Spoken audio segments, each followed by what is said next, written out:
Boldest predictions as we roll into 2023.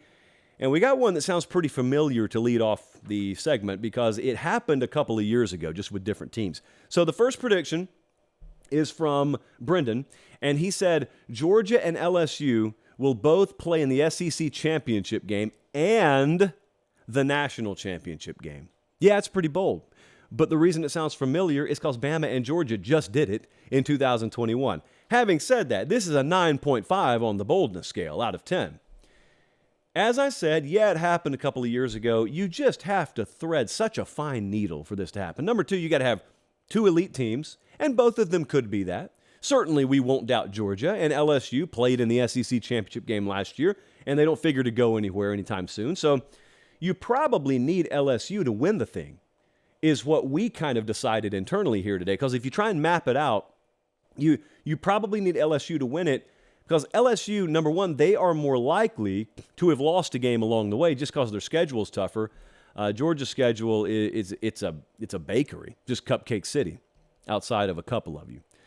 And so Georgia can get there, and even if Georgia's undefeated and they lose in Atlanta and they have a soft schedule, there is no world, I don't think, where the committee takes the what they would call the two-time defending champ. We don't really use that word here, but the two-time defending champ, and they lose one game and they're out.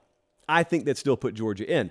Certainly, though, if LSU loses along the way and then they lose again in Atlanta, they're going to be out. So, unless LSU's undefeated in Atlanta, you probably need LSU to win the SEC title. Now, that's just the first hurdle. The second hurdle is if you're going to have them meet in the national title game, that means they have to avoid each other in the semifinal. So not only do you need the right balance of things to fall your way through the conference championship Saturday portion of this, you also have to make sure the committee does not just pair them up again in the semifinal. And there will be conspiracy theories abounding if we were to get to that point. And it would sound a little something like this. Hey, 2 years ago this happened, and the committee did not put Bama versus Georgia in the semifinal game, and look what they got stuck with. So are we really going to watch this 4-team playoff era go out with another all-SEC championship game? Certainly not. That's what it'll sound like. Who knows? They may be right at this point. So I'm going to put the 9.5 on that one. Really, really tough. Not impossible. Really, really tough. Next up, boy, that Big Ten East. Nico hit us up from Strongville, Ohio. He said Michigan, Ohio State, and Penn State will three-way tie in the Big Ten East. Now, I know what logic says. I know what the math says. I'm supposed to put a 9 at least on this. This is really bold. But the thing about it is I don't feel it's all that bold. So I only put an 8. I think this very well could happen. 8's really high too, but I think it very well could happen. There's such a clear top 3 in this conference, not just the division. There's such a clear top 3 in this conference, and you're looking at them right there. What it would probably take, is just this little round robin whack-a-mole scenario where they all beat each other. Now, that's not necessarily what his prediction said. That's just how I see it happening. For the record, Vegas kind of sees a version of this. If you just look at the over-under win totals, Michigan's 10.5, Ohio State's 10.5, and Penn State's 9.5. So none of them are up in Georgia territory where it's 11. Some books have Georgia at 11.5. It's not quite there. So there is the expectation. Everyone drops one along the way somewhere. Michigan, Ohio State, Penn State, obviously 1, 2, 3 to win the Big Ten championship. I really think that this is an 8. I think there's a path where this happens, and then you get into the tiebreaker scenario. I think we got 3 deep before we saw that that's where they would go to decide it, and it's really convoluted. I don't want to waste your time on that. So that's an 8 for me. Next up, we've gotten this prediction 2 years in a row. From Anchorage, Alaska. It hasn't come from Anchorage 2 years in a row. It's just that we've gotten it 2 years in a row. I need to say something about Alaska after this. So Drew said each Power 5 conference will have a new team that wins their conference that didn't win it last year. So we'll have 5 new conference champs. Now, someone predicted this last year. It didn't happen. It's really hard to make this happen.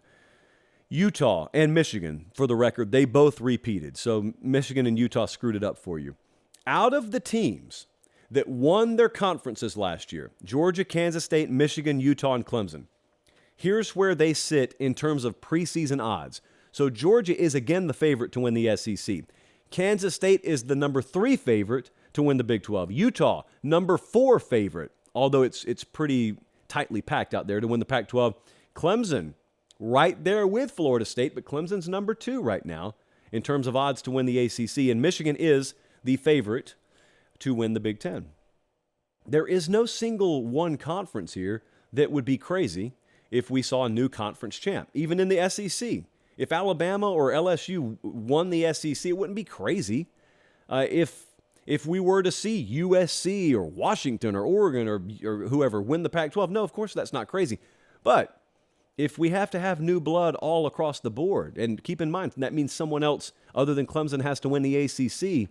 If we have new blood across the board, that's several dominoes. So I'm putting a 7.75 on this. Here's what I kept thinking. To go back to Clemson for a second. Colin, do we have Clemson's schedule? Just out of nowhere, I didn't even ask for it. Okay. It's always nice to hear your voice, by the way. So with all the other ones, like Ohio State plays Michigan way late in the year. You know that Utah, they've got that whole stretch way late in the year. But with Clemson, if you're starting to try and figure them out, they play at Duke to start the year. And that's a Monday night game, by the way. They play Charleston Southern and Florida Atlantic. So that Week 4 game comes against Florida State. And that's the biggest game of the year in the ACC. Highly suspect we'll be there, even if Notre Dame and Ohio State do still play on that same day. That's a conundrum that we'll have to deal with internally. What if, let's just humor ourselves here. What if Clemson were to win 38-14 against Florida State? Against Florida State in Week 4. You'd look the rest of the way. Their toughest remaining game probably is against Notre Dame. That's non-conference. And you would be telling yourself, well, if they just drug Florida State like that, I don't even care if there's a rematch in the ACC title game. Florida State's not beating them. And so already, my point is, in Week 4, you could feel really, really bad about this prediction. Or maybe that game's close. Or maybe Florida State wins the game. And then Clemson still got some treacherous back-to-back road games there. So we'll see. Last prediction here, speaking of the ACC, they didn't beat around the bush with this one. Tony just said Florida State's going to win their national championship. 4th national championship from Orlando, Florida. 8.5 is my prediction. Did I just start instinctively chopping on the desk? Yes. Do we take that as a sign? Perhaps. I won't say no. Did I just make my national championship prediction in May? Absolutely not. But feel free to suggest otherwise over on the Unconquered board over there on Knowles 24/7. They're plus 1,600 odds to win the title right now. That is tied for 7th in the country. So they're up there. They're in the mix. There is a path regardless of Week 4. So I was just talking about that Clemson game. They got a path regardless. What they need to do basically is make sure they at least split the LSU and Clemson games. That's Week 1 and 4. So both of those games are happening in September. And then they get the bye. And they'll be favored the rest of the way. Unless something weird happens, they should, as we sit here now, be favored the rest of the way. They got to split those first 2 games. And if they win both of them, then really look out, because then they become, those odds drop significantly. And when I say drop, I mean they become a lot more heavy a favorite to be in that mix. I'm making this an 8.5. They have such a unique challenge in that receiver room right now that they're going to pose. I am going to read you this later. Okay, but I do want to read you this now, too. So it's going to sound a little redundant later in the show.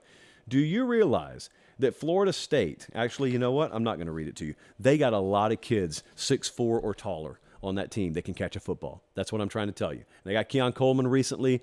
They got 3 of them in the tight end room. They got like 3 or 4 more of them in the receiver room. Such a unique challenge. There's not another team out there that's going to pose that kind of challenge to where if Florida State looks like they're tracking towards being a favorite to be in the playoff, all of a sudden you'll start looking at a Georgia or an Ohio State or Michigan or Penn State or whoever's coming from the other portions of the country, and you'll start asking, how does Florida State match up with that secondary? And that's the kind of conversation that you could start having later in the year. But you got to get the job done on the front end. And that just means splitting those first 2 games. They're not technically the first 2. I don't want to disrespect the Boston Colleges of the world. It's just the 2 games that people are going to focus on.